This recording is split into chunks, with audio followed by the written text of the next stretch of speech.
Hello everyone. I have decided to come back to India. Yes, मैं अपने देश, अपने घर इंडिया वापस आ रहा हूँ एजुकेशन मिनिस्टर धर्मेंद्र प्रधान का रेजिग्नेशन मांगने के लिए। इतने दिन से आप सब देख ही रहे हो कि हम सोशल मीडिया पर आवाज़ उठा रहे हैं कि पेपर लीक के कारण जिन नीट के बच्चों ने सुसाइड की और जो लाखों स्टूडेंट्स की मेहनत बर्बाद हुई है, उसके लिए तो धर्मेंद्र प्रधान को रिजाइन करना ही चाहिए। 8 लाख बच्चों ने हमारी पिटीशन साइन की है। Crores of people have supported this demand on social media as well. And not just that, देश में कई सारी जगहों पर इसको लेकर प्रोटेस्ट भी तो हो रहे हैं, जैसे लखनऊ, जयपुर, महाराष्ट्र, दिल्ली। लेकिन फिर भी इनको कोई फर्क नहीं पड़ रहा। आज नीट के 22 लाख स्टूडेंट्स, सीबीएसई के 17 लाख स्टूडेंट्स, सीयूईटी के 16 लाख स्टूडेंट्स और एसएससी जीडी के 40 लाख स्टूडेंट्स, ऐसे 1 करोड़ से ज्यादा स्टूडेंट्स हैं जिनकी जिंदगी के साथ मजाक किया गया है सिस्टम द्वारा। इसकी वजह से स्टूडेंट्स बहुत ही ज्यादा एंशियस और परेशान है अपने फ्यूचर को लेकर। किसी को तो इसकी जिम्मेदारी लेनी होगी। इतने बड़े ब्लंडर के बाद भी अगर एजुकेशन मिनिस्टर रिजाइन नहीं करते तो इसका मतलब इस देश में अकाउंटेबिलिटी नाम की कोई चीज बची ही नहीं है।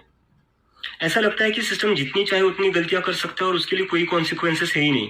सारे कॉन्सिक्वेंसेस स्टूडेंट्स के लिए है। ऐसा कब तक चलेगा? इसलिए अब वक्त आ चुका है। हम सबको साथ आना होगा और भारत के संविधान के रास्ते पर चलते हुए पीसफुली अपनी आवाज उठाकर धर्मेंद्र प्रधान के रेजिग्नेशन की डिमांड करनी होगी। अगर हम सब साथ मिलकर आवाज उठाएंगे तो जरूर इनको हमारी बात माननी होगी। मैंने डिसाइड किया है, मैं 6 जून सैटरडे सुबह दिल्ली आऊंगा। आप सब मुझे एयरपोर्ट पर मिलिए। हम सब मिलकर पार्लियामेंट स्ट्रीट पुलिस स्टेशन जाएंगे और वहां पर जंतर मंतर पर एक पीसफुल प्रोटेस्ट करने के लिए परमिशन मांगेंगे। इंडिया का कॉन्स्टिट्यूशन हमें राइट देता है कि गलत के खिलाफ हम पीसफुल तरीके से अपनी आवाज उठा सकते हैं। उसी कॉन्स्टिट्यूशन के अकॉर्डिंग हम अपनी आवाज उठाएंगे और मैं उम्मीद करता हूँ जितने भी कॉकरोच जनता पार्टी के सपोर्टर्स हैं और जितने भी स्टूडेंट्स और यूथ इस सिस्टम से परेशान हैं, वो इस प्रोटेस्ट में शामिल होंगे। जिसको लगता है धर्मेंद्र प्रधान एजुकेशन मिनिस्टर जो है हमारे, उनको रिजाइन करना चाहिए, वो सभी लोग इस प्रोटेस्ट में शामिल हो जाएं। मेरे फ्रेंड्स और फैमिली को डर है कि मुझे एयरपोर्ट से ही अरेस्ट कर लेंगे और फिर जेल भेज देंगे।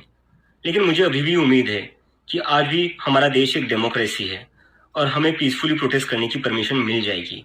I want to make it clear, I'm a big admirer of Gandhi, Ambedkar, Bhagat Singh and Nehru, and I believe in the Constitution of India more than anything else, जो हम सबको एक डेमोक्रेसी में अपनी आवाज रखने का राइट देता है।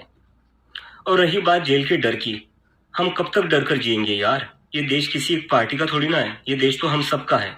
हमारे फ्यूचर का सवाल है, हमारे फ्यूचर बर्बाद हो रहा है और ये अब हम सबकी जिम्मेदारी है कि जब भी इस देश में किसी के साथ कुछ गलत हो तो हम सबको आवाज उठानी चाहिए in a very peaceful and democratic manner.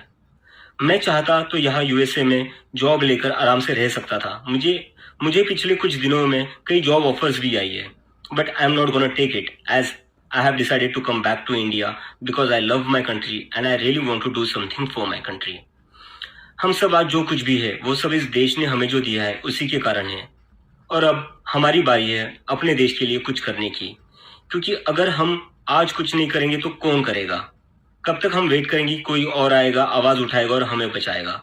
सो जितने भी पीसफुल और कॉन्स्टिट्यूशन को मानने वाले कॉकरोचेस है, let's all come together to save the future of millions of students.